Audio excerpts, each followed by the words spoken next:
26, 2015, a regular meeting agenda. If you please stand and join me in the Pledge of Allegiance and stay standing for the prayer. I pledge allegiance to the flag of the United States of America and to the republic for which it stands, one nation under God, indivisible, with liberty and justice for all. Heavenly Father, we thank you for all the blessings you have bestowed upon our city. We know your word allows us to enter into this brand new season to build upon the good news and victories of the past. We ask for your spiritual guidance in meeting new challenges and opportunities for our city. Open our hearts, our minds, our eyes, giving us clarity and wisdom in meeting the needs of our citizens. We ask you for your helping hand and continue to strengthen our bridge of communication with our communities and our staff. Protect our public safety and our service men and women serving throughout the world. In your name, amen. Amen.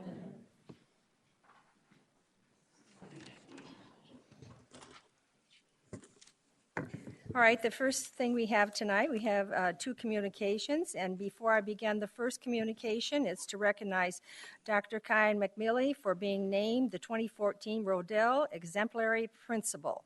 But just to give you a little background, especially for the students that are here, that each year the Rodell Foundation of Arizona chooses 7 principals who have done an outstanding work in their field.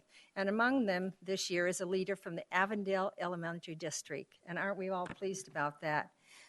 Ms. McMillie, who has been the principal at the Wildflower School in Goodyear for the last 5 years, was named an exemplary principal. The initiative was developed in 2008 to recognize outstanding school principals and really to create a pipeline of skilled school leaders for Arizona's most challenging schools. The 7 chosen principals are from high-need schools around the state and were selected on their ability to inspire staff to contribute to the success of a safe and a high-achieving campus. Additionally, they demonstrate a history of leadership that has earned them the respect of their colleagues, of students, staff, parents, and community members. Finalists were nominated by the district superintendents and researchers, then received the nomination, examined the school data, and interviewed candidates, met with the teachers and the staff. So now, would you please come forward, and I will go down and read it to you.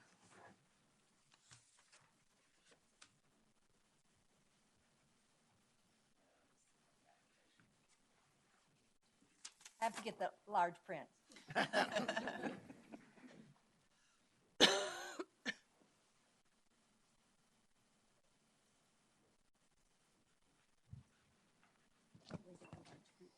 Yeah, thank you so much for coming tonight and letting us do this for you, okay? This is the mayor and the council, a letter of recognition. Dr. Kyan McMillan, principal of Wildflower Elementary School in Goodyear, has brought great honor and credit to her city, district school, and community with her recent recognition of the 2014 Rodell Exemplary Principal. Dr. McMillie's ability to inspire her school community, it has contributed to the success of a safe, a high-achieving campus, and a distinguished leader that she has become of the Avondale Elementary School District, West Valley, and state of Arizona. The doctor has demonstrated her leadership's ability by drawing on her 20 years of diverse experience in the field of education to support, and what's so important, to encourage and to advise her teachers, which have made them better instructors. Sometimes they forget about that, don't they? And that's so important. Dr. McMillie's ability to improve outcomes at Wildflower Elementary in her 5 short years with the school begins with high expectations she sets for each of her 600 students without exception. It's a lot of students to do that. Dr. McMillie has upheld the core values of her profession by developing a strong sense of purpose in her students and the faculty.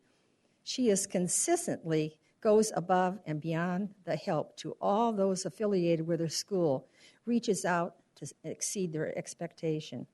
Dr. McMillie has demonstrated the qualities of character and excellence that are truly respected and very good because you're admired by your peers, students, and the community.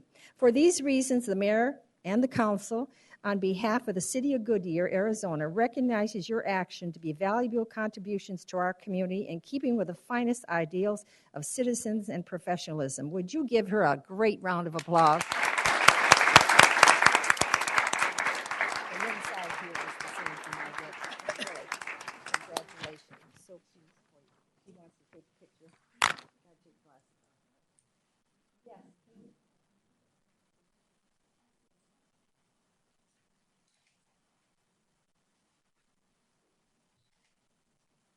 One more. We'd like you to come up, like the superintendent came up. Oh. Up, one more.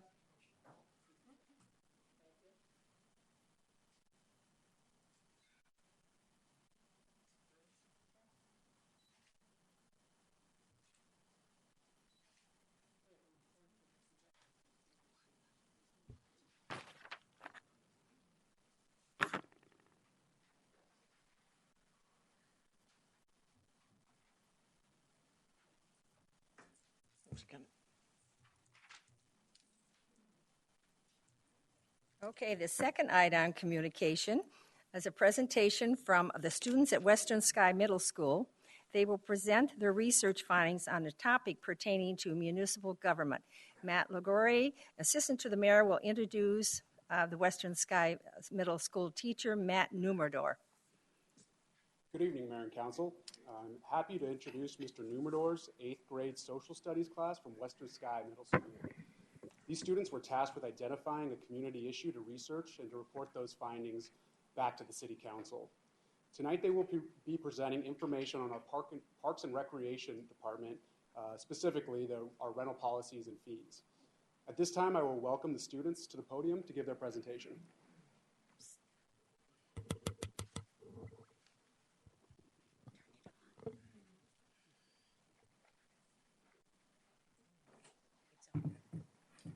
Do they need that microphone? Yeah, that little, do you need that little microphone? It's on. Okay, they're all going to come up separately. Okay. We'll just probably. I was going to say, if you want, we could use the little microphone too. If they're going to pass it around, would that be helpful? I'm sure that would Oh, be. okay, all right. So why don't you help? Okay, great. Good evening, Mayor and Council. I'm Mr. Matt Numerador, and I'm from Western Sky Middle School, as Matt mentioned. I just want to thank you for allowing these kids the opportunity to speak to you. It's something that they've spent some time preparing for. It's something they're excited about, perhaps a bit nervous for at the moment. But I think hopefully what the information they give you, I hope will be helpful, and at least giving them just a great experience in understanding local government and their responsibility as citizens. So thank you very much.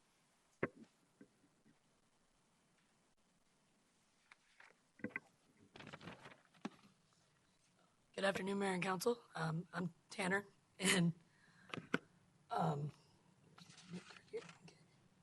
we believe that the public park fees in Goodyear are much too complicated and expensive for youths trying to practice on your fields.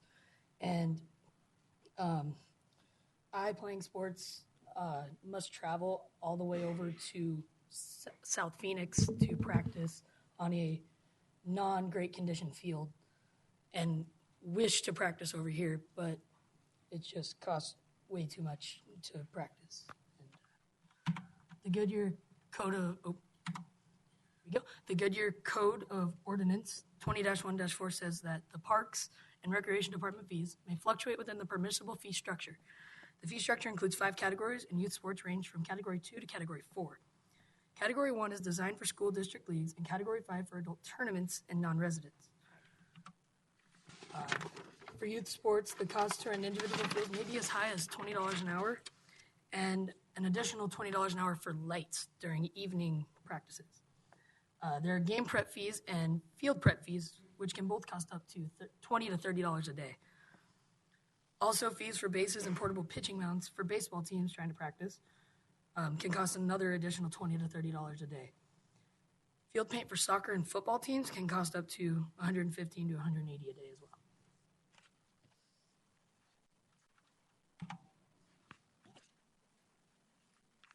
Hi, my name is Whitney, and this is Cora. We are talking about we looked at other cities' prices and we're comparing them to Goodyear's. And Scottsdale's is based on 3 categories: residents, non-residents, and commercial. And then it also bases the prices on the type of field that you need. Buckeye uses 2 main categories and bases theirs on athletic fields with lights and field preparation. Glendale, Arizona has 4 categories, which are youth resident, youth non-resident, adult resident, and adult non-resident, and their fees are anywhere between $17 and $39 an hour.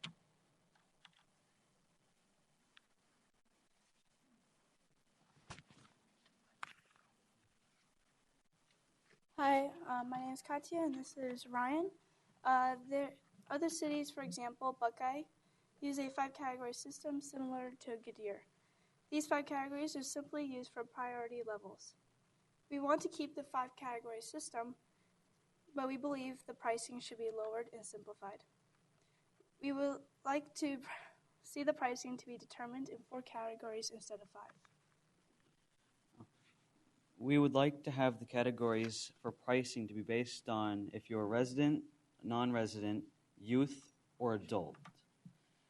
3 things that we think are most important to be rented or paid for are field use, lights, and field prep. The prices that are on the slides up there can be adjusted. And we also believe that field reservation deposits and soccer field prep prices should be reduced. Once again, we are trying to reduce the cost of youth sports and greatly simplify it.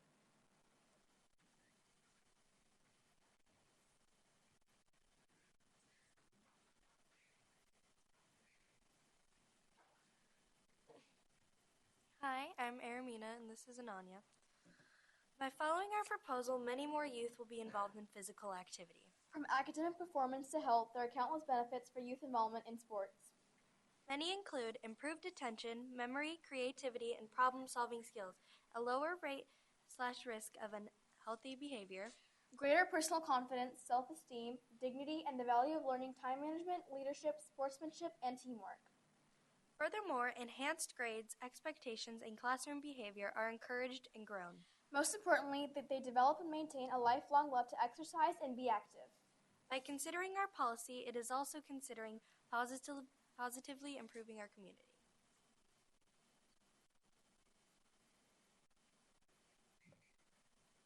Hello, my name is Evan, and I would have to say Goodyear is a wonderful community, and we are grateful for the opportunity to speak in front of the mayor and the council about this issue. Thank you for your consideration in this proposal. Thank you. Just say, all right.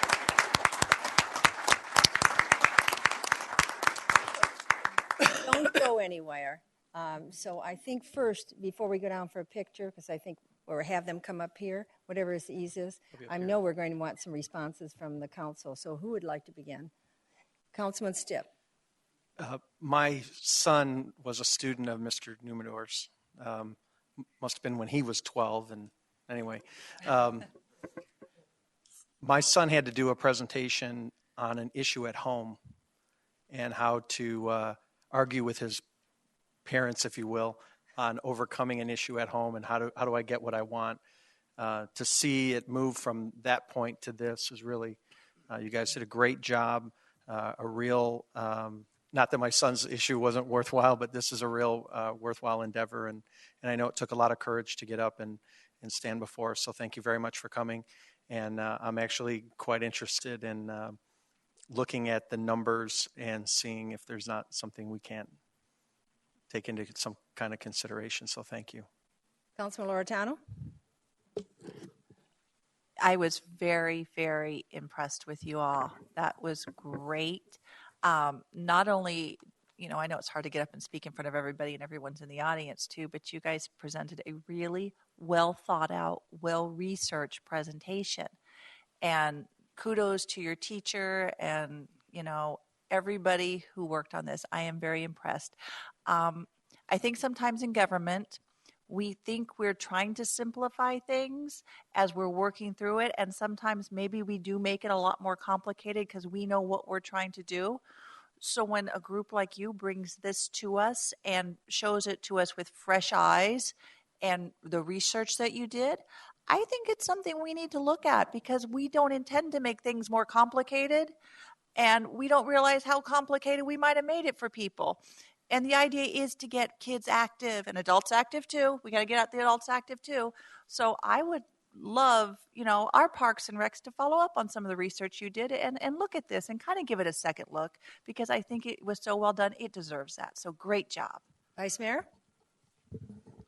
It's not a whole lot to add to what Councilmember Loretano just said, except, number one, you are future leaders, and I really appreciate when you step up and take a project on like this, because like she had mentioned, number one, it's always great to get fresh eyes and different perspectives. Sometimes I wish the guys at the higher level at the federal would take different points of views to try to solve an issue, and which sometimes they seem to have a hard time doing. But I really appreciate you stepping up. I know you put a lot of time and effort in this. And, I suspect that Parks and Rec will, provide some information for us for follow-up for us to take a look at. And again, thank you. Really appreciate the presentation. Councilman Holman. I, too, am very impressed, and I thank you for your thoughtfulness. And as a group, did you come up with the issue? Is that that's how you found the issue? Yeah. Yes, we actually listed a lot of policies that we may have wanted to Just one of them. present to the council, but we all took a vote, and this was the one that had come up, and we decided to present to you guys today. That's terrific. And I think I happened to be at the Litchfield Park Council meeting last Wednesday night when one of your peer groups did an excellent job as well as presenting a problem, a concern. And I think you have done an amazing job at introducing the process, and I think it's something they'll long remember, and we'll certainly long remember your visit to us and see if we can't take another look. Councilman Campbell.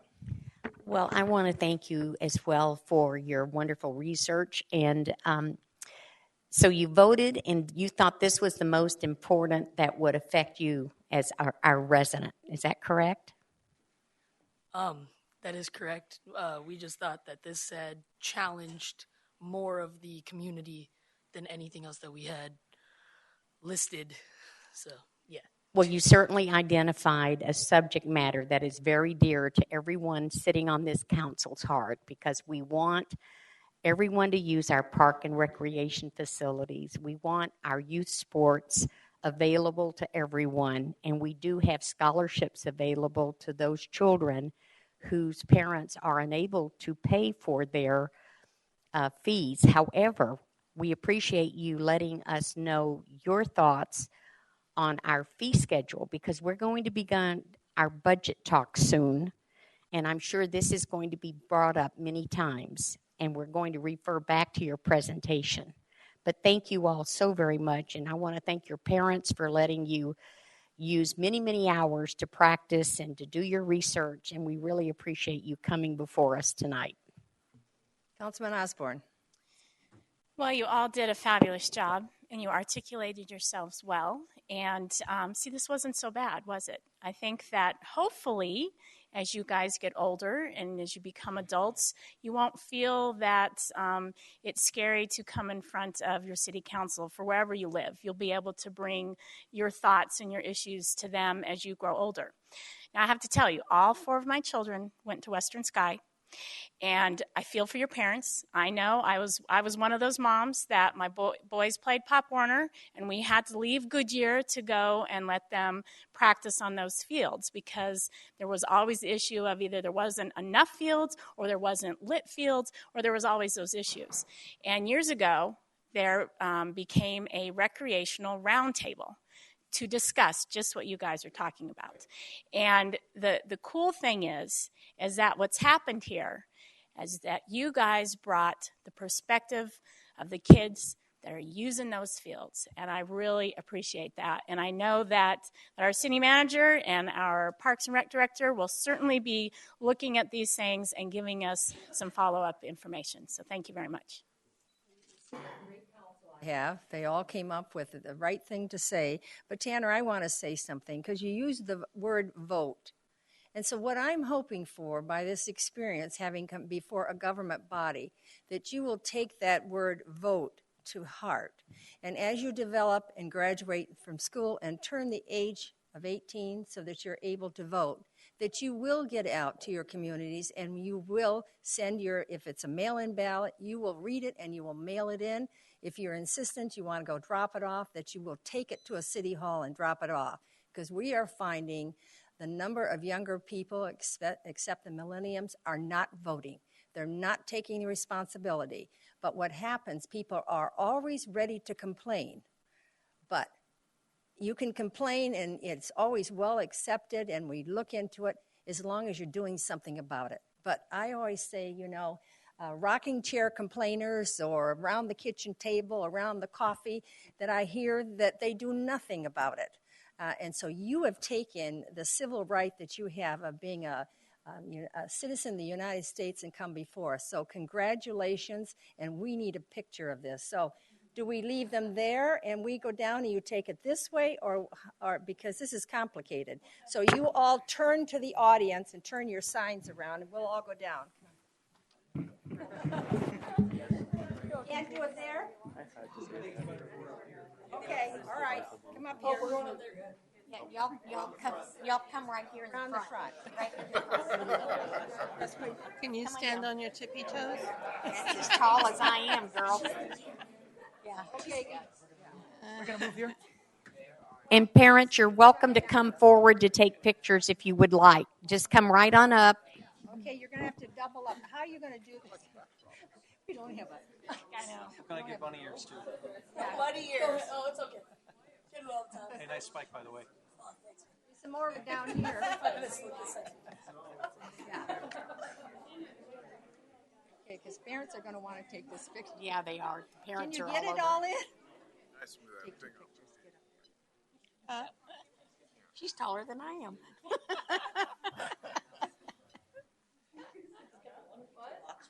I need a box. Just showing off. Over here.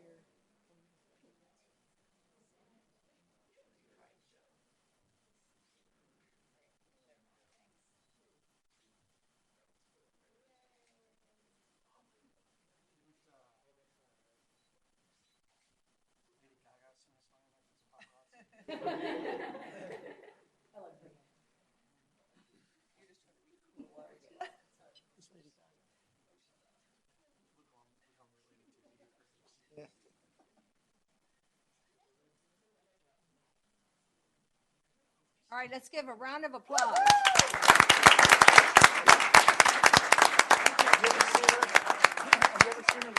Good job. Thank you. Thank you very much. Thank you very much. Thank you for coming. As what? No. Yeah, you might as well. So we know where it's at. Yeah, if you. Yeah, but I was actually at the Okay.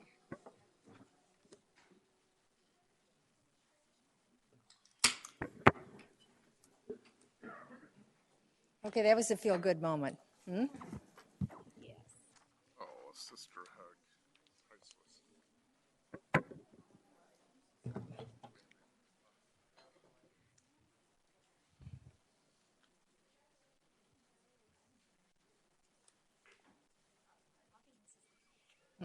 I'm just waiting.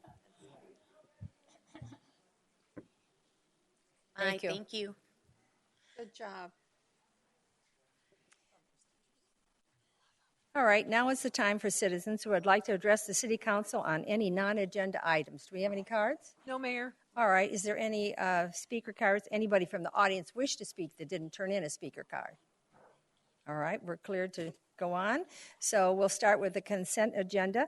Would the city clerk please read the consent agendas, items 6.1 and 6.2 by title only, please? Item 6.1, approved draft minutes of a regular meeting held on January 12th, 2015. Item 6.2, accept the dedication of an exclusive water line easement to an existing water line east of Astray parcels 12-37, 12-39, and 12-40. All right. Does anyone wish to remove an item from the, you did this twice, didn't you, really? But now I do this. Does anybody wish to remove this item from the consent agenda? Does anybody in the council? All right. Could I please have a motion, a second, to approve the consent agenda? So move. Second. I heard a motion by Councilman Campbell, a second by Councilman Osborne. Roll call vote, please. Vice Mayor Pizzillo? Aye. Councilmember Osborne? Aye. Councilmember Loretano? Aye. Councilmember Campbell? Aye. Councilmember Stipp? Aye. Councilmember Homan? Aye. Mayor Lord? Aye. Passes 7-0. Good. Let's go on to business. 7.1. The first item is to consider approving a request for the new Series 12 liquor license for Oregano's Pizza Bistro. So Susan Brunhart, Deputy City Clerk, will present.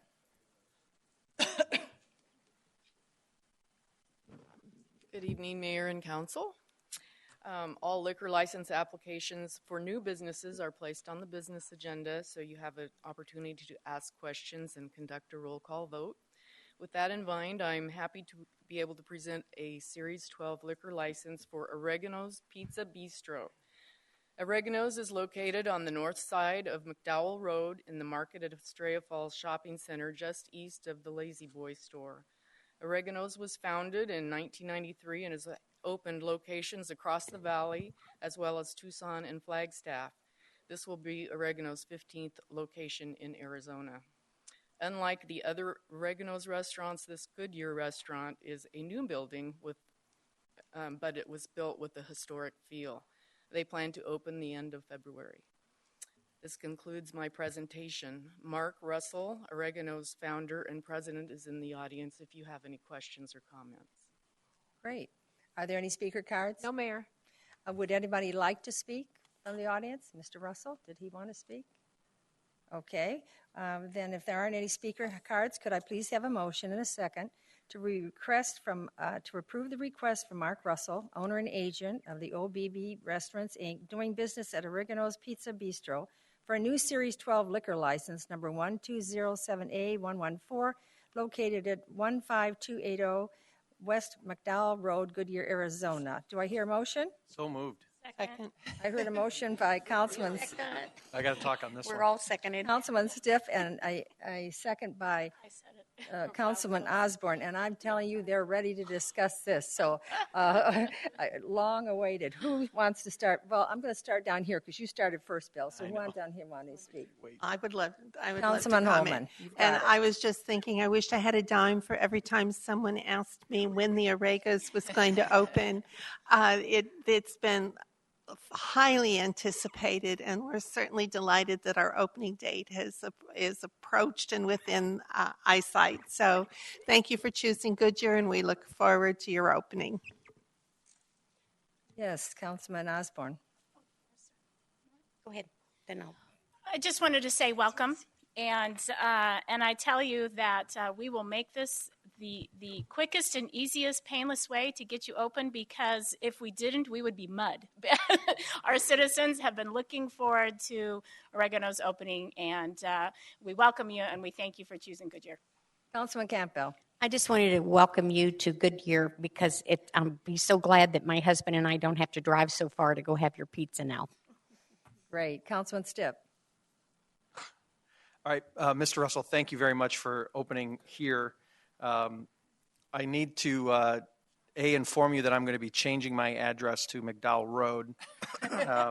My wife made it very clear we need to talk about purchasing a booth for the Stipp family.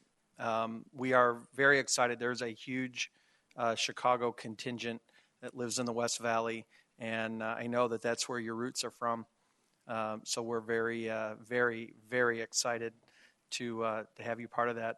And on a side note for our new economic development director, this is only one of several Chicago-style restaurants we need opening in Goodyear.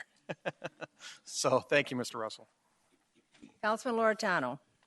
I'm just going to echo what everyone else has said. We are so excited that you're opening soon because that is one thing our residents have been screaming for is more restaurants, more quality fare, anyone who's ever eaten at Oregano's, the pizza, I'm going to be a little commercial here, the Pizookie is the best dessert ever. So trust us. Our booth will be right next to the Stip booth. So welcome, and we are so excited for your opening. Vice Mayor Pizzillo? Yeah, I don't know what else to add except, it's sure going to save time having to go to Camelback, where we usually end up over there at your restaurant. So, but again, really pleased you're coming to the city of Goodyear, and many success. Well, the mayor's last. I have yet to eat at your restaurants. 3 times we attempted, when we had company out of town, to stand in line and get in, and we didn't have the time to do it. So I'm one of those people that have not tasted the food. But I did pass on to, when I was at the Cleveland, at the Tri-Fest for the Cleveland Indians this week, I did talk about a new restaurant. And so they're all anxious to try this restaurant and looking forward to it. So thank you very much. And with that, could we have a roll call vote, please? Councilmember Osborne? Aye. Councilmember Loretano? Aye. Councilmember Campbell? Aye. Councilmember Stipp? Aye. Councilmember Holman? Aye. Vice Mayor Pizzillo? Aye. Mayor Lord? Aye. Passes 7-0. Thank you, Sue. 7.2 on business is to consider approving reimbursement agreement with the Australia Joint Committee for Ornamental Streetlights in Australia. Luke Albert, City Traffic Engineer, to present.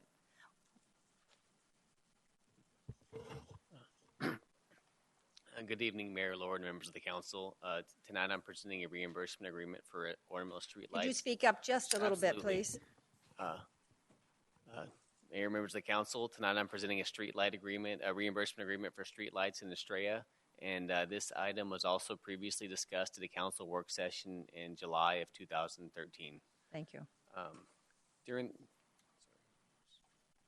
the presentation, a brief background of ornamental streetlights in Astray will be discussed, along with key terms of the reimbursement agreement. And then following the presentation, council action is requested regarding the reimbursement agreement. Shown on this map, the yellow line shows the locations of the ornamental streetlights on Astray Parkway and Elliott Road in Astray. This photo shows a dual globe streetlight, of which there are 37 streetlights of the dual globe type. And this photo shows a single globe streetlight, of which there are 105 streetlights. A brief background is that in 1987, approximately 142 streetlights, the ornamental streetlights, were constructed by the developer, and then they were operated, owned, and maintained by the Astray Joint Committee. In 2002, the city began paying energy costs for 3 streetlight meters that were connected and powered ornamental streetlights. And then in April of 2013, a 4th meter was identified by Astray, and EJC requested the city pay energy costs for this meter. At that time, city staff and EJC staff agreed that the agreement would need to be formalized and approved by the EJC board and also by city council. This slide shows the key terms of the key city responsibilities in the reimbursement agreement. First, the city would reimburse a portion of the streetlight cost that's similar and comparable to other streetlights in Goodyear. The energy cost, that is. And then the city would also reimburse maintenance costs comparable to other streetlights in Goodyear. And the total of this is approximately $18,500 per year. This slide shows the key responsibilities of the Astray Joint Committee. They would operate, own, and maintain the street lights. They'd operate lights from dusk until dawn, and any pole replacement or pole repair would be the responsibility of the Astray Joint Committee. City staff recommends City Council approval of the reimbursement agreement. And with that, I'd be happy to answer any questions. Thank you. Are there any speaker cards? No, Mayor. All right. Would anybody in the audience like to speak? All right. Then could I please have a motion and a second to approve the reimbursement agreement with the Australia Joint Committee for reimbursement of a street light maintenance and energy costs for ornamental street lights in Australia? Motion? I heard a motion from Councilman Osborne and a second from Councilman Loretano. Open for council discussion. Vice Mayor Pizzillo? Hi, Lucas. We had talked. I appreciate the fact that from the main piece, you're trying to equate it to what we're currently paying for electricity and for maintenance. I appreciate that, to try to make it equal to what we're doing. One of my concerns, and maybe you can answer the question, is it's my understanding if we were going to use our street lights, there'd be about a third less poles than what we're paying for, roughly. Was there any discussion on why we didn't take that approach and just make the assumption of how many poles we would have, whatever that cost and maintenance would be, that's what we would reimburse, as opposed to the 179 poles that we're going to be paying this, fee for and maintenance? Mayor and Council, good evening. Thank you, Vice Mayor Pizzillo. We did examine the number of streetlights that are existing, which is 179, and compare it to what we would estimate would be the needed number of streetlights if we use the standard spacing.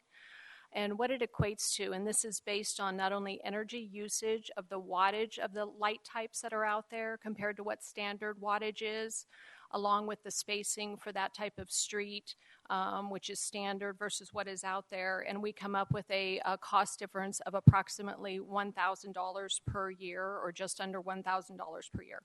So the cost wasn't significant to actually get into that? Okay. That is correct. Okay. Thank you. Yes, Councilman Campbell? Are we using low voltage lighting up there? And are we trying to conserve energy up there? I know looking at the type of street lights that they have, it's not the same kind of street lights that we have where I live, and I understand that, but I'm just wondering if we're trying to conserve energy and if we are using low voltage so it would help us with our cost. I can't speak to as the reason why the wattage used out there. These were back from 1987, and possibly our requirements were different at that time. But what we see out in Astray in these actually 170 lights is either a 100 watt or 150 watt, and our standard for this street type would be 250 watt. So they are lower. Jan, is that you're looking perplexed? So. Well, it's okay. Okay. I need to ask the question of where I live, what kind of lights they have, but because they're not bright. Well, the Astray. That can't be discussed. No, and yeah. it's okay. So you do it behind. I'll do it behind the scenes. All right. Thank great. you. Okay. Anybody else? Yes, Councilman Loretano. And just to clarify, this is just for the ornamental lights. The other ones are already city lights, right? Up there throughout the neighborhoods and the developments that look like the box lights and everything. That is correct. May I ask one more question? Yes, Councilman Campo. So if one of the big lights break, the green ones that they have and they put up on the cement pedestal, will they replace it with another like fixture, or will they go and use the city fixture that we use? And do we control that? Or is that their responsibility? Mayor Lord, Councilmember Campbell, they would probably most likely replace one light with just a light as they have existing. There is and the agreement allows for them to replace a section of lights with city standards as long as they meet all the APS and city requirements, and then they could bring those into the city system if they meet all those requirements. But I would imagine one light knocked down, it would be their decision, but I assume they would just replace that with this similar light. But it would be their cost to do that, not us. That is correct. Okay, thank you. Councilman Stipp. So I saw that and if you go back one, I think it's one slide, all the responsibility, there you go, are the repair, replace damaged streetlights, etc. If the street light in front of my house gets hit by a car and gets knocked over, the city pays for the replacement of that, correct? That is correct. So if a car driving through Astray knocks out one of those lights, the EJC pays for that, according to this. Mayor Lord, Councilmember Stitt, that is correct also. So with that in mind, the slight cost difference, and I think getting to where Vice Mayor Pizzillo was, is even though there's a slight cost difference, there is certainly there's an equally large risk on EJC's part to absorb those costs as well. So the wash, if you will, we go, oh, it's $1,000, it's not a big deal. No, it is a big deal, but there is a cost benefit in that to us as well. And the other thing, just to point out, is we've been talking about this for the better part of a year, and I don't know if anyone is actually paying attention to this, but if they're listening to it, it sounds like this was kind of a rapid decision. But we have been talking about this for some time, and we are not accepting responsibility or making payments for something that we ordinarily wouldn't do. This is what we would do in every other subdivision. The only thing that is special about this is Astray Mountain Ranch wanted to install these very decorative, at their own cost, and we're just going to now pay for the electricity that we didn't agree to, or however the situation worked in 1987. Is that a good little nutshell of this? I see nodding of heads. So, and I think that's important to point out for the public. Thanks. Vice Mayor Pizzillo? Do we own any of these ornamental lights throughout Australia for street lights? Mayor Lord, Vice Mayor Pizzillo, there are, I believe it's 4 lights going up San Gabriel from Elliott Road they were actually installed later, about 12 years ago, and there was actually an APS standard ornamental street light available at that time that was installed. So those are unmetered APS standard street lights that happened to be available at that time when they were constructed. Question for you. What happens when that has to be replaced? Will we bring it to city standard, or will we have to replace it with an ornamental light? Mayor Lord, Vice Mayor Pizzillo, I know that some of the ornamental street lights that were like where the Safeway is right now were replaced with standard city lights. Mm-hmm. So when that property were to develop on that corner, they would certainly have the option to replace with city standard lights as well. Okay. All right. All questions answered? Thank you very much. Okay, so let's vote on it. All in favor say aye. Aye. Aye. Opposed? Ayes have it. Thank you so much. All right, we're at 7.3 to consider adopting the 2015 state and federal legislative agenda. Robert Bohr, Governmental Relation Manager, to present. Rob?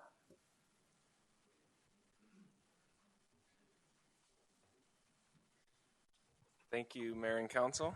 I'm happy to be here tonight to talk about our 2015 state and federal legislative agenda.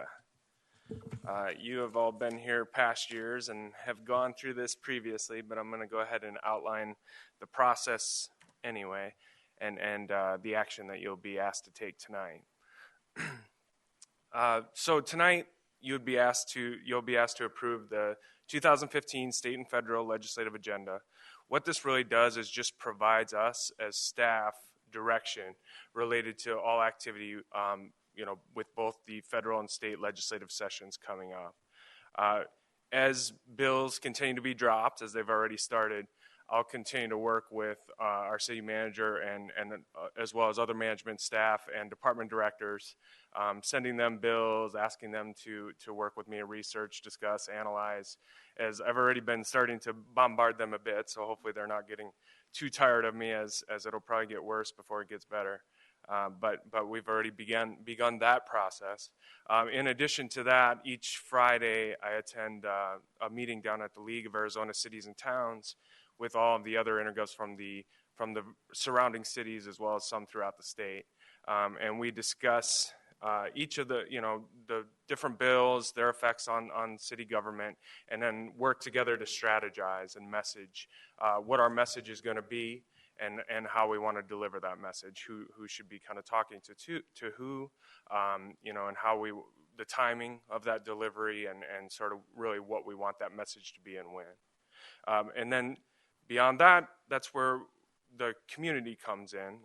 One thing that we want to really work on, that I want to work on, is an increased effort of getting information out to the community and to our residents about our governmental relations activities. We're currently in the process of updating the governmental relations page, including the legislative page on our website. It should make it really easy first of all, just for people to be able to find out who their representatives are at both the state and federal level, but then also some basic information about how some of the different levels of government work, and then even some key issues related to legislation, some information related to state shared revenues and what that means we'll have up there. This agenda that you'll be asked to approve tonight, excuse me, we'll get that up on the website as a link, as well as state shared revenue, as well as other issues as they come up throughout the session that are really key to city issues. We can post some of that information and share that with them. In addition to that, I'm also going to be looking for other ways to get out and about in the community and share that information as we move forward in the coming months. And we've got some ideas for that hopefully I'll be talking to you in the near future. In addition to updates to the community, the next key thing is keeping all of you updated, mayor and council. And, I think I've already started by sending just a couple of initial emails, but you're going to see a lot more of those coming. I'm definitely going to keep you updated. I'll commit to making sure that you guys are aware of those key pieces of legislation that look like they could affect cities, whether it's a positive way or a negative way, and what our approach is on those different issues. These updates will include the weekly emails that have already begun, but there will also be times where it's probably more critical issues where I may have to reach out, whether by phone or maybe we'll have meetings in person. And there may be times, we know as government relations people, as we're doing the strategy meetings, we know that sometimes when issues are really key issues, that one of the most effective things we can do is involve you all, mayors and council. Obviously, you guys have those connections with some of the state and federal delegation, and when something's a really pressing matter and we may need to do whatever it takes to get a point across, sometimes the most effective thing we can do is involve you all. So that outreach could also include some trips down to the Capitol if it ever calls for that. Obviously, as they say, communication is a two-way street. So what I would ask from all of you, especially as I get used to this new position, if you have questions come up at any time, just feel free to give me a call or shoot me an email. Anything you're hearing out there or reading and want to know more about it, I'd be happy to. Hopefully, I already am in the know. Hopefully, I've already heard some things. If not, it'll help me learn and develop in this position where, as you reach out to me, I can find out those things, and we can learn together, and I can update you as quickly as possible. The other thing that I would ask of all of you, and I've already witnessed how good and how well you do this, but that's just to keep me informed of any conversations you have, anything you're out there doing. Councilmember Campbell is especially good at this. She's already let me know several times when she's headed down there for other things, not even related to the city, but just to let me know, and I really appreciate that. But the reason, there's really a couple reasons for that. I mean, we've talked a little bit about the strategy that takes place among the cities down at the league, and a lot of that is sort of not just, a lot of times it's common sense what position we're going to take as a city, but there's also strategy to it. There's timing, there's the messaging, there, how do we want to deliver this message? So we do want to make sure that everything we do is in line with that strategy, in line with that timing. So I would always ask you to include me in any meetings if possible with either federal or state delegation. I know there's times where you guys are out and about and you're going to run into those folks and you're going to have conversations, and that's obvious that's going to happen.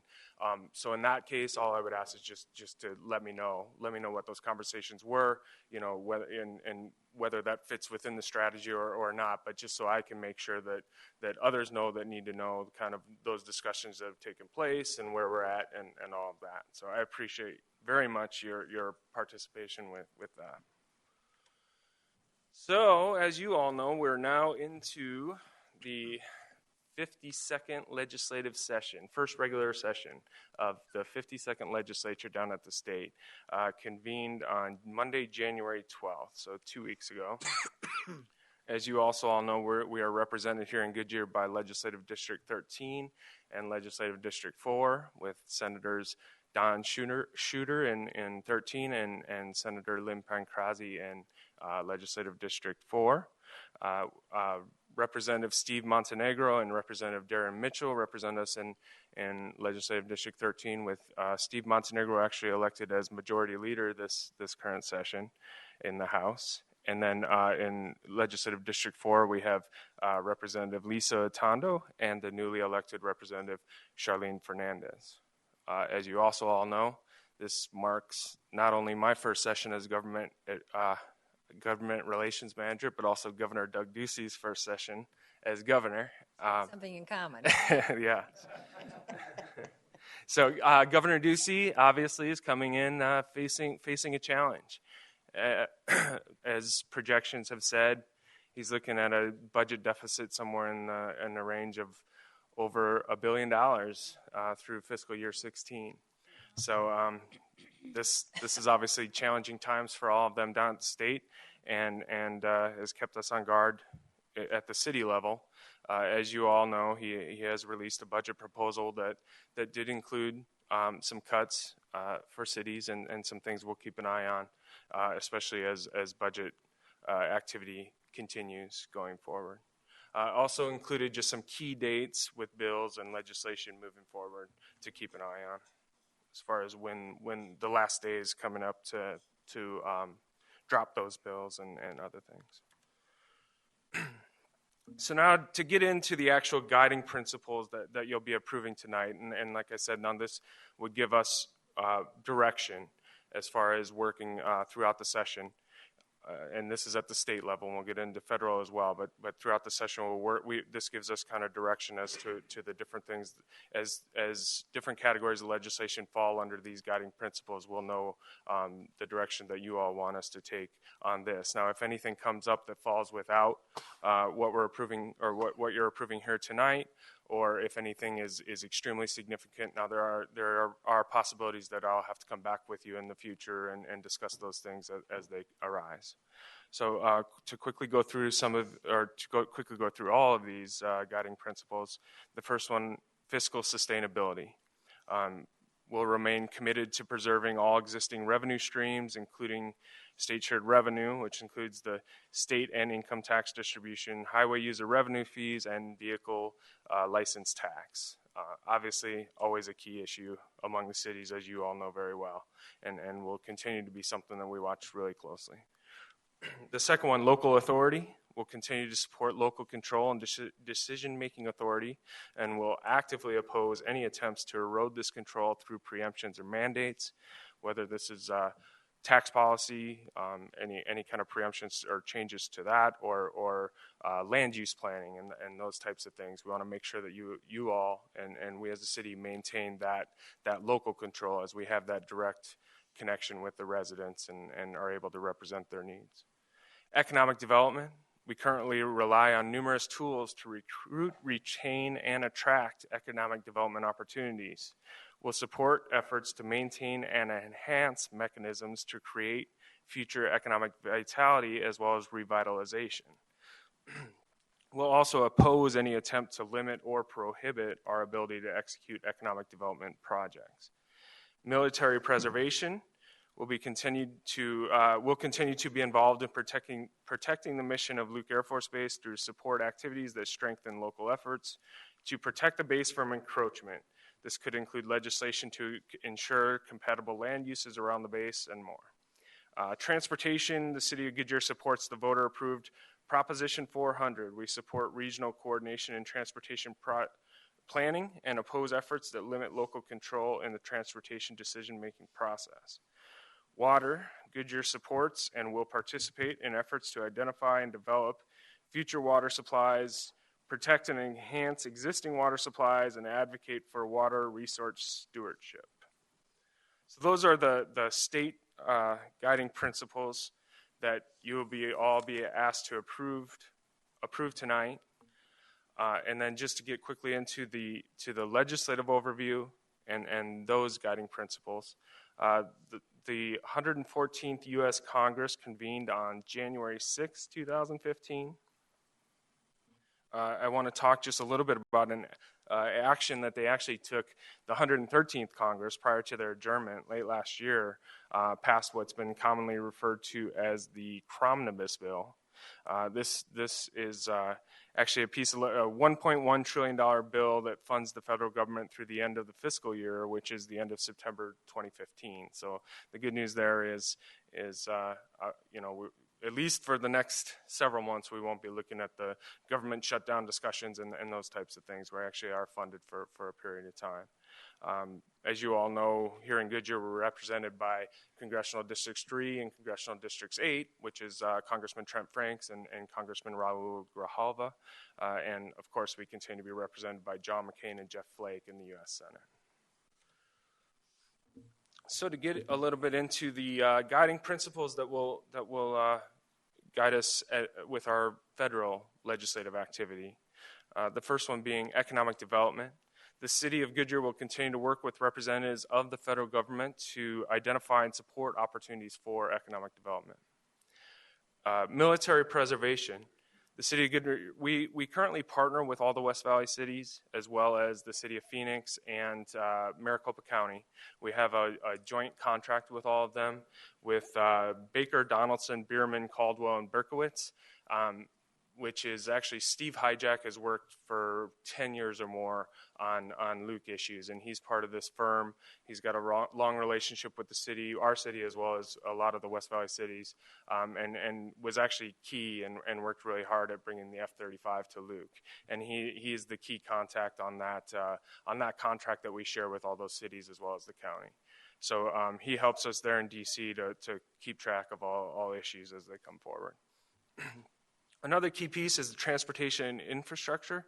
MAP 21 was a 2-year transportation authorization bill that was originally set to expire September 30th, 2014, but has currently been extended through May 2015, which is great, but we really need to continue to seek long-term, reliable transportation authorization, which would enable Goodyear as well as all cities to do more long-term planning for transit and transportation. I've heard actually as recently as today is that there's some serious efforts in D.C. Currently underway to write a long-term funding bill with the major challenge obviously being the funding. And the discussions do include a gas tax as well as other options for potential funding. So.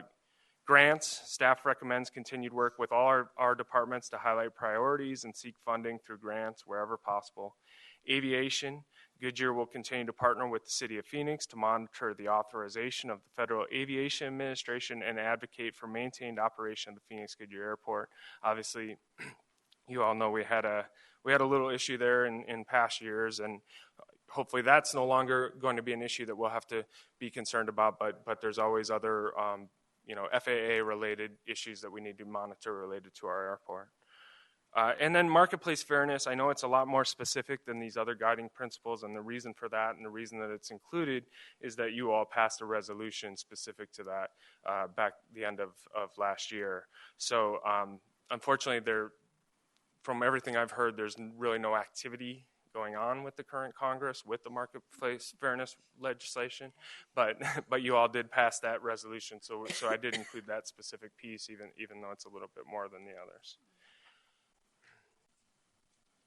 So with that, I believe I am just about done. I just want to thank you all for being a great council to work with, and as I transition to my new role, I really look forward to continuing to work with all of you. And also just to reiterate my commitment to communicate with all of you throughout the session and keep you updated on everything that's going on, and as long as you guys can do the same, and at certain times there may be times where I do have to come with you on a short schedule where there's something that is really pressing, and maybe ask you to help me out, and I look forward to working with you in that arena as well, and hope that you're willing to help out there. So with that, I'll be happy to take any questions related to our federal and state legislative agenda.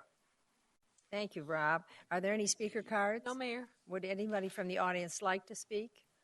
All right. Would the city clerk please read the resolution by title only? Adopt resolution number 15-1692, adopting a 2015 state and federal legislative agenda and providing authorization to city manager and his designees to take action. Thank you. Could I please have a motion and a second? So move. Second. I heard a motion from Councilman Campbell and a second from Councilman Loretano. Open for council discussion. Vice Mayor Pizzillo? A couple comments and a couple questions. I appreciate, because when I saw the governor's budget, had a chance to kind of go through there, very high level, but had some concerns on how it may impact us. I appreciate you doing the research that you did, send the information out to all the members on the council as it came to revenue sharing and some of the costs associated with our sales tax collection.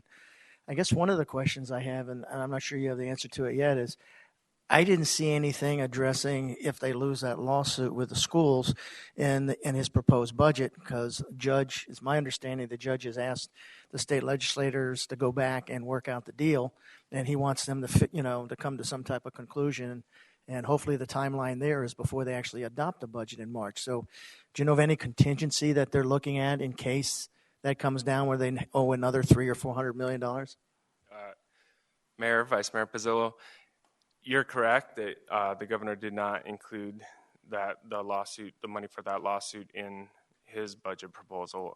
From what I've heard, I think the thinking is that that's probably a longer term process, and that they think that, kind of wait it out and pass a budget without including that. So that's actually a big concern. There's still concerns moving forward, no matter where we're at with this current budget. I mean, we have that issue. If that comes to a quick resolution, obviously there's a lot more money that needs to be found. But there's also, the two chairs of the legislature seem to be really closely aligned with the governor in his proposal. However, the JLBC has released their estimates of revenues, which is much less than what the governor used in his budget. So if the legislature uses some of those numbers, they may be looking at, they will have to make more cuts than what the governor's budget included. So in addition to that, there's also going to be those other entities that did take very severe cuts that are going to be fighting to get money back, and they'll also be looking for additional monies there. So we're definitely far from being done. All I can say is we'll definitely continue to monitor all the budget discussions and keep you updated along the way. But that's definitely a key thing to watch. Mayor, just to follow up. All right, one more. Yeah. The one thing I do appreciate is the fact of the reach out in the community, because I believe it's important, whether it's on the website or however we get that information out, is whatever they do at the state legislature that affects us or affects our citizens directly, it's important, in my view, that we actually let them know what's going on out there and how it may impact them. So any efforts, and I appreciate what you mentioned, possibly either on the website or some other way of getting the information out, maybe some outreach programs, so they know who our legislators are, what's going on, and how what they're doing may affect their day-to-day lives. So I appreciate that. Councilman Campbell? Well, I want to thank you, Rob, for a great presentation, and I want to thank you for your willingness to follow up with conversations that apparently I seem to have every day with someone about something that I'm not real sure about, and about the position of the city and how the budget affects us, and I appreciate you following up for me like you did. I know that Governor Ducey did say that his thought is that we would settle the lawsuit, and I think he's hopeful that perhaps they'll come up with a figure that's manageable, and I hope so that he doesn't cut us even further. But I also wanted to tell you that I had my National League of Cities board meeting last week, and one of the priorities for the National League is the Marketplace Fairness Act. And while there is no movement, all of the leadership from NLC has gone to Congress, to both houses, to try to get some movement. And while they weren't successful before the last Congress adjourned, they're hopeful that we'll get movement. And this is one of the priorities that we're going to work on when we go back in March to D.C. Next, Councilman Loretano. I also want to thank you for your presentation and the information you've already sent out. And that does help us, as the bills get further, and especially like the budget, if there's hearings or something that people can speak.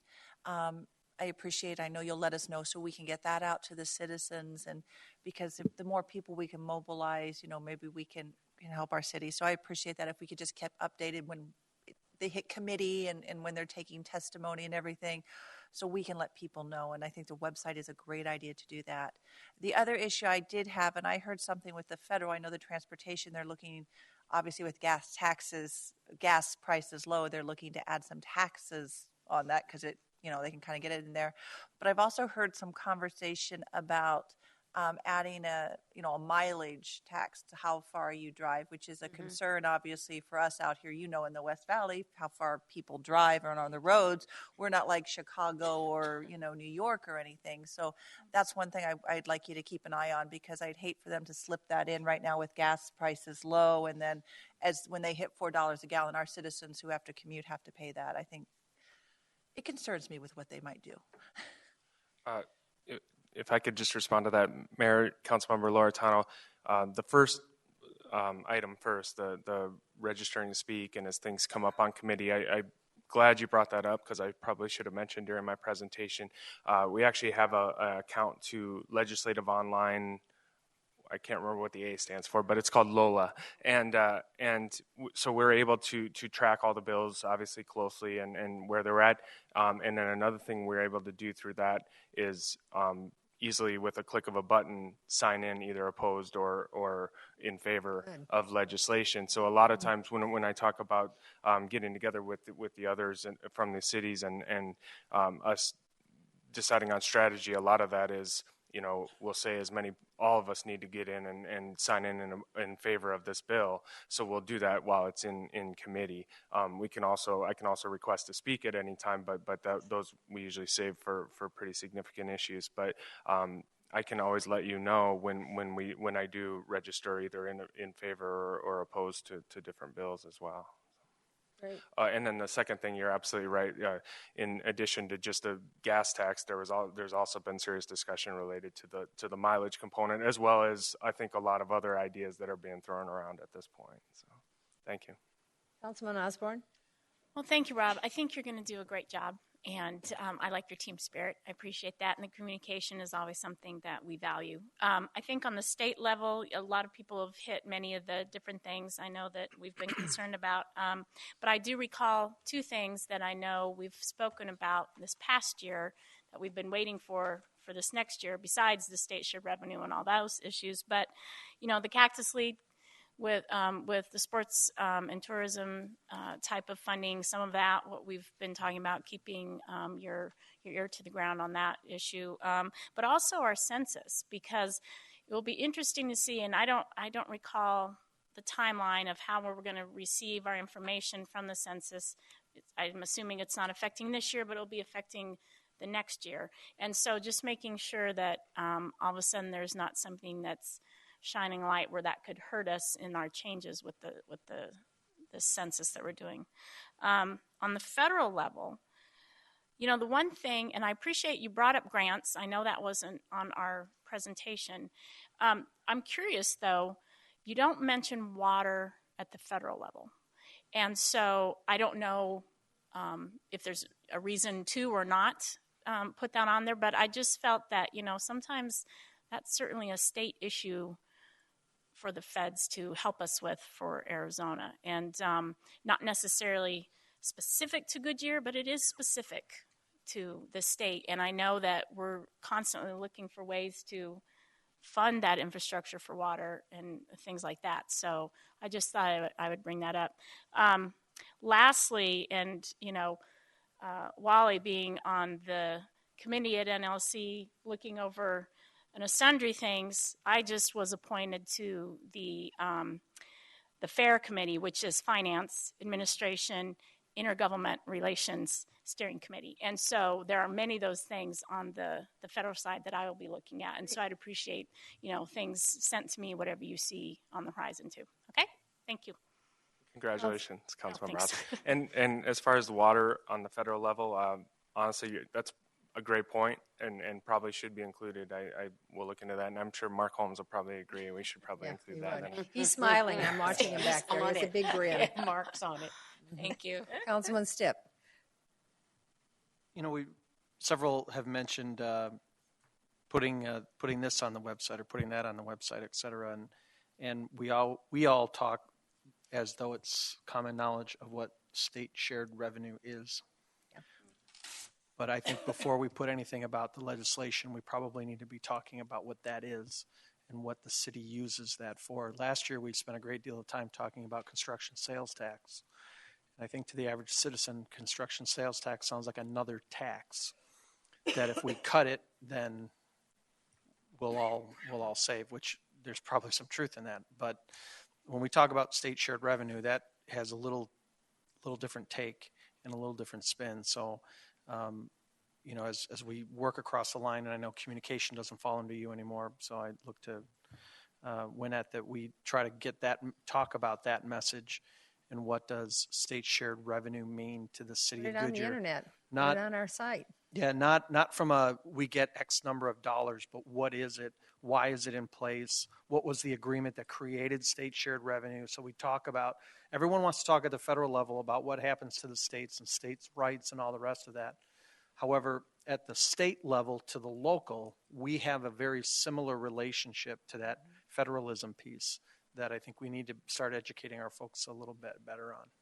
Councilmember Stipp, we're absolutely on the same page. I have a meeting tomorrow morning, actually, with some communications folks, and two of the real legislative links that are going to be included on that page.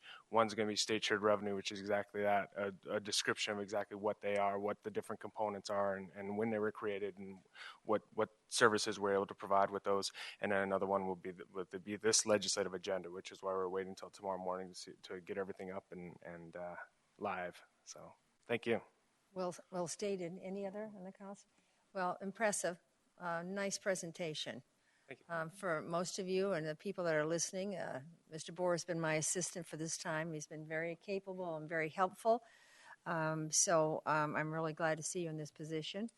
And I thought the briefing tonight was extremely complete. Didn't you all agree? It had everything in it tonight, and so it meant a great deal to us. So with that, will the city clerk please read resolution by title only, please? Mayor, I already read the resolution. I just need to do a roll call vote. Oh, I'm sorry, what? Just need to do We a roll call already did vote. it? Now I just have to vote. Okay. So sorry, we were open for council discussion. Got carried away. All right. Can we have roll call vote, please? Councilmember Loretano? Aye. Councilmember Campbell? Aye. Councilmember Stipp? Aye. Councilmember Homan? Aye. Vice Mayor Pizzillo? Aye. Councilmember Osborne? Aye. Mayor Lord? Aye. Passes 7-0. Great. All right. We haven't been here for a while, so I know you must have some accommodations or comments or things you've done. Who would like to talk first? Oh, I will. All right, Councilman Campbell. All right, I'll make mine short. I mentioned that I had the National League of Cities board meeting. I would like to tell you that one of our priorities is the reauthorization of the Surface Transportation Program to include a strong decision-making role for local officials. And that's what we're really going to push for.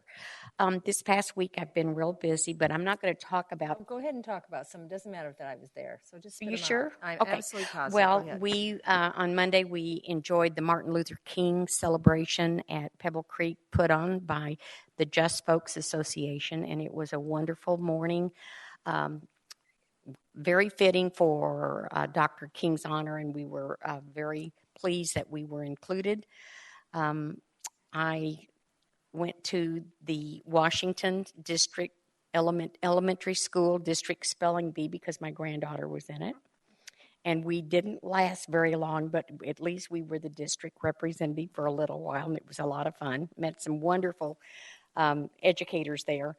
I also went to the Friends of the Library board meeting, and on Friday I went to the GPEC Ambassador Program, the Market Intelligence Report release. We missed you, Mayor.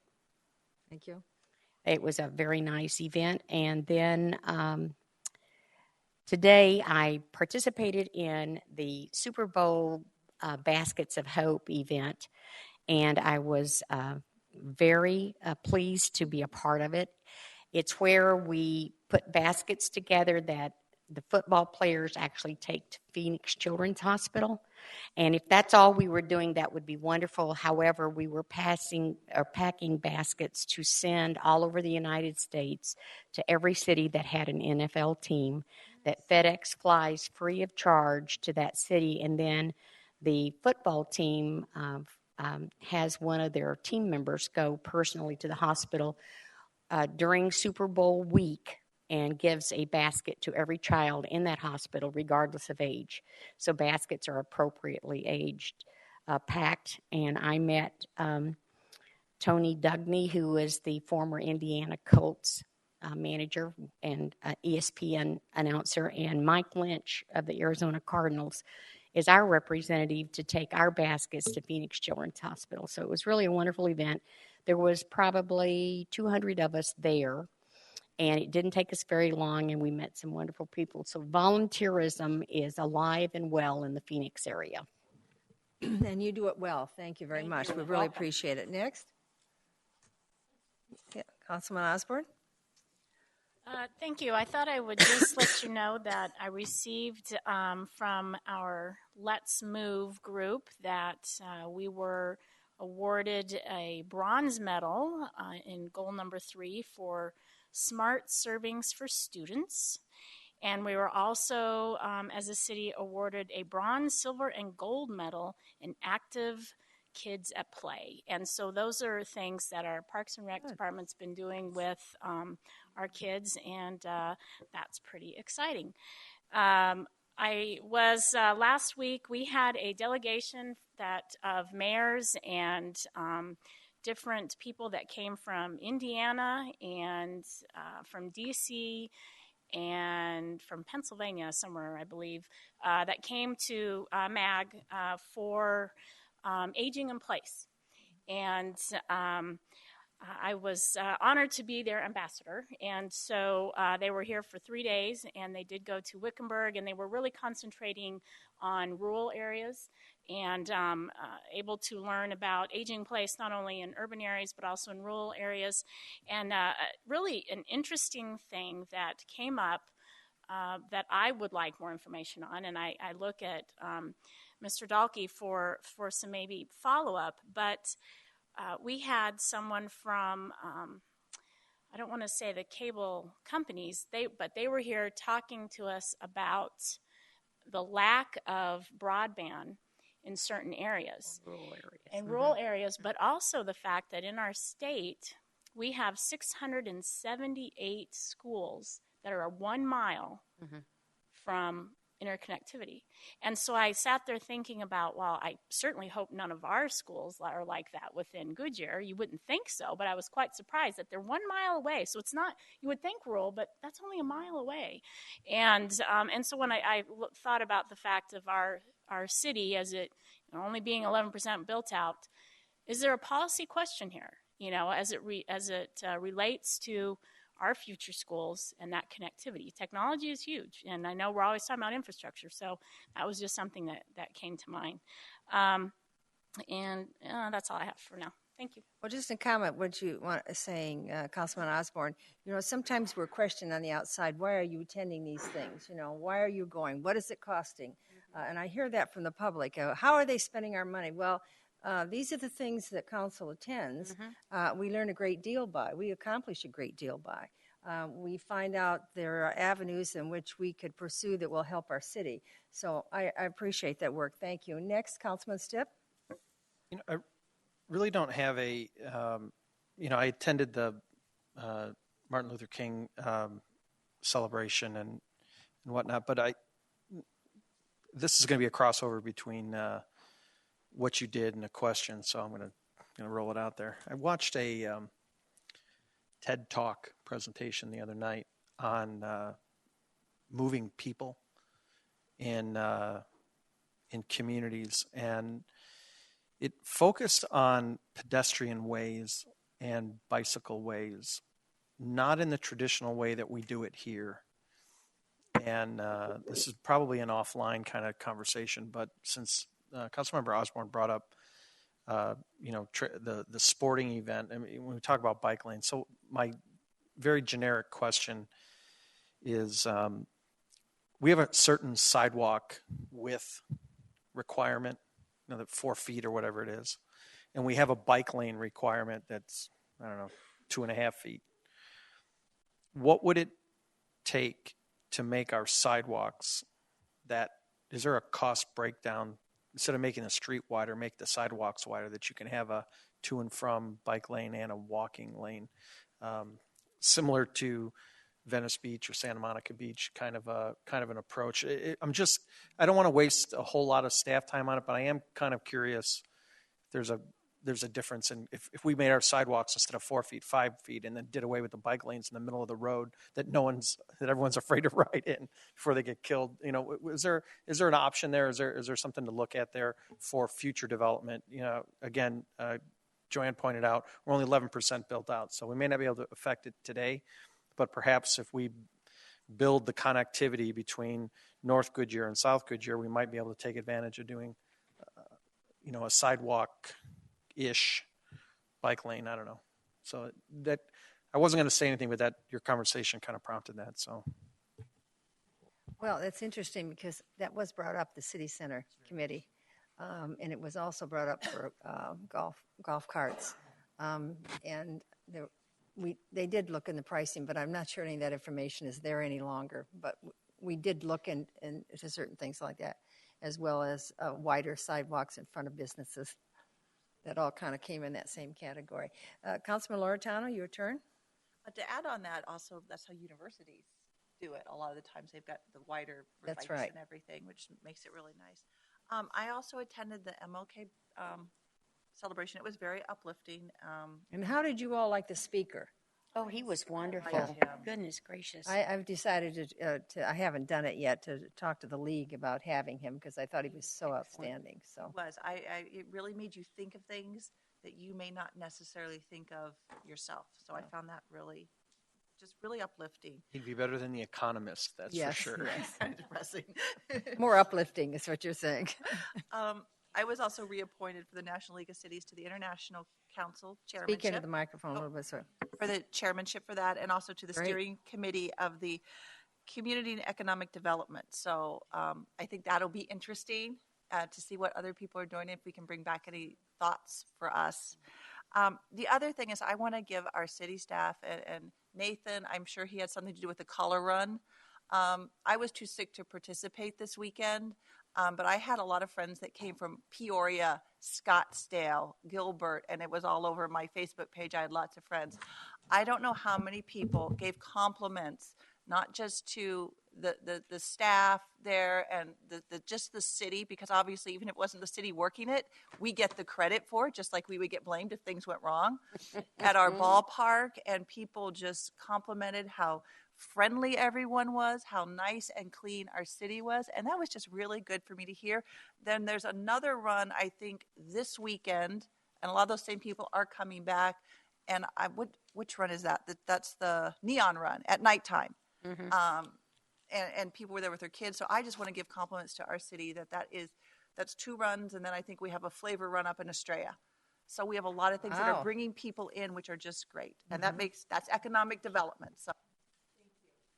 Sherry, again, I appreciate you being on that committee. It fits your background, and you will, I think, have influence on it. So again, that's one of those committees. I want to shout out to the citizens that they're questioning and how important it is that our council grows intellectually and our city grows. So thank you. It was no, I said, well, for me, I was at MLK. I was one of the speakers, and I've done it, I think, from the very first year. Mm-hmm. I also had I'm on a board at the CTCA committee, which I attended.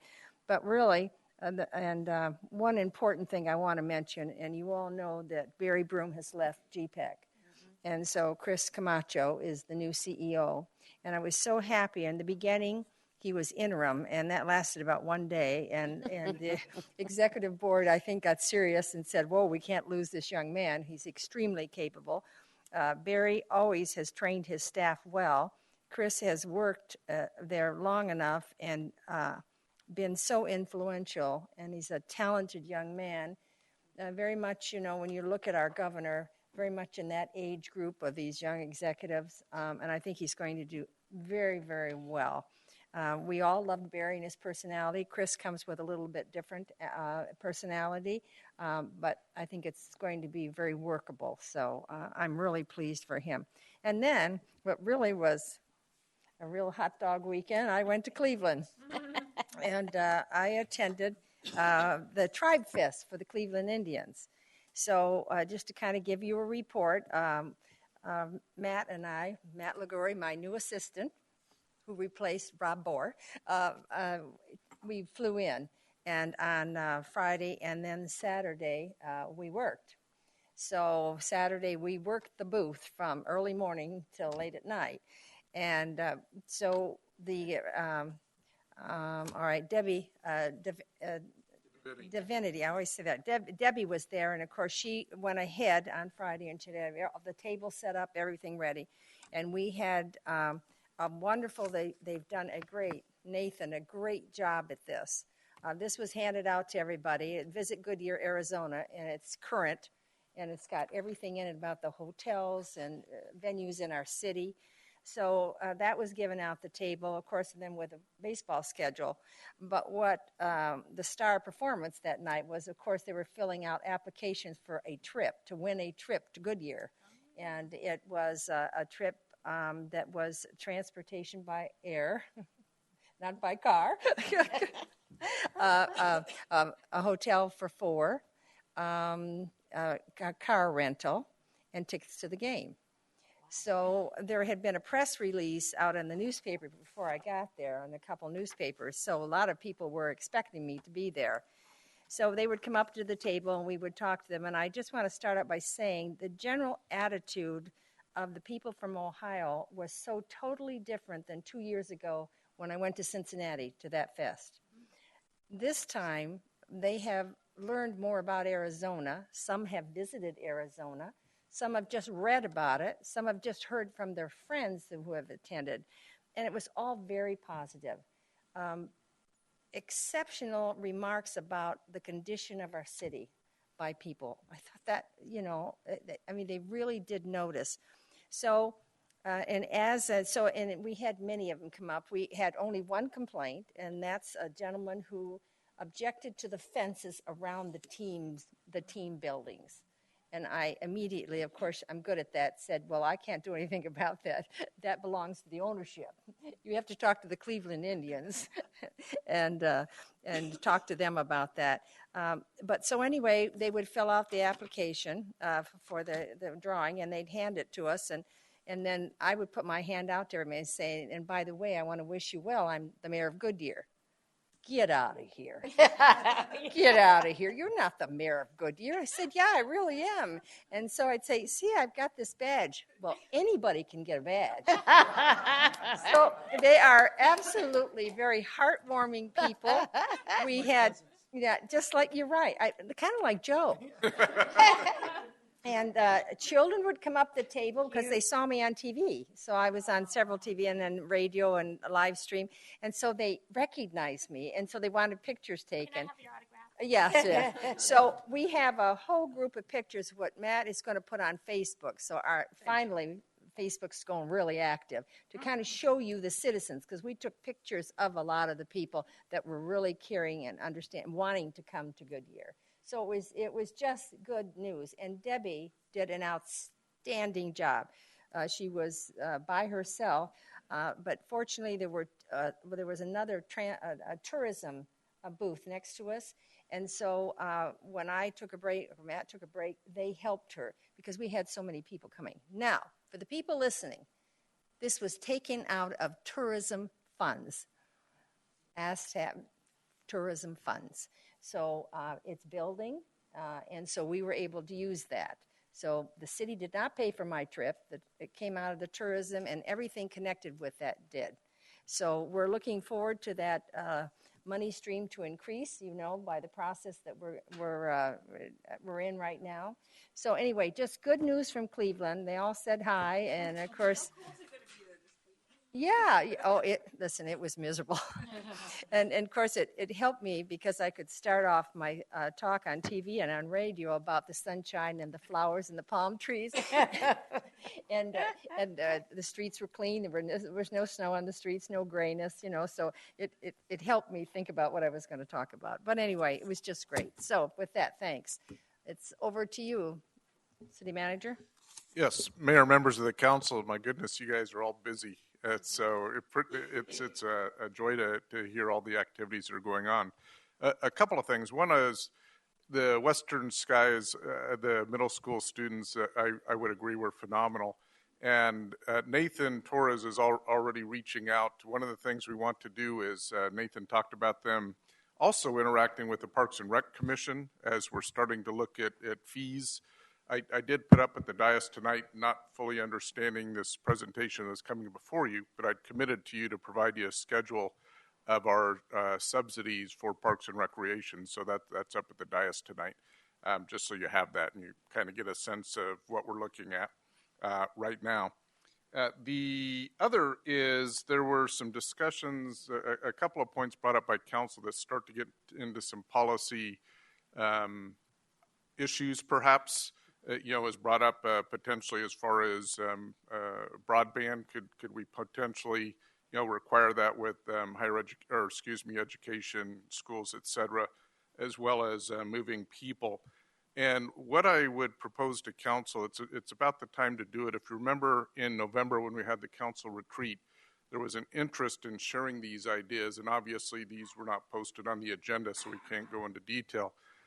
But what I would propose to you is we do have, if you remember the one schedule or form, if you will, sounds kind of bureaucratic, but what it is if you have an idea that may or may not take money and can use council discretionary funds, the remaining of those or whatever, I think it's time to get that back out to you again, because that does not have to be cost associated. But that way we get a better idea as far as staff, as far as where do you want us to spend some time and energy for some very worthwhile policy discussions and certainly get that direction from council. So I would propose to get that back out to you if that would be helpful. Great. And the other is kind of having fun. I mean, it's a great time of year to show off the city. The other is that a reminder, there's a free, what we call Big Game Youth Football Clinic this Saturday. It's the day before Super Bowl. It's over at the Goodyear Community Park. No registration, free, open 10 a.m. to 2 p.m., ages 5 to 12. And it's really learning about offensive and defensive skills in football. So we'll have some different folks out there that are helping. It's just a drop-in clinic. The children don't have to stay the whole time, but it should be a fun day, and especially with the excitement of the Super Bowl and football going on, hopefully it's well attended. So, Mayor and Council, that's all I have tonight. Thank you. All right, future meetings. It looks like it'll be on the 9th of February. We'll have a work session at 5 with the council meeting following that, and also a special meeting. And then the next one will be on the 23rd, which will be a work session and a regular meeting. So with that, I'm going to adjourn this meeting. Meeting adjourned.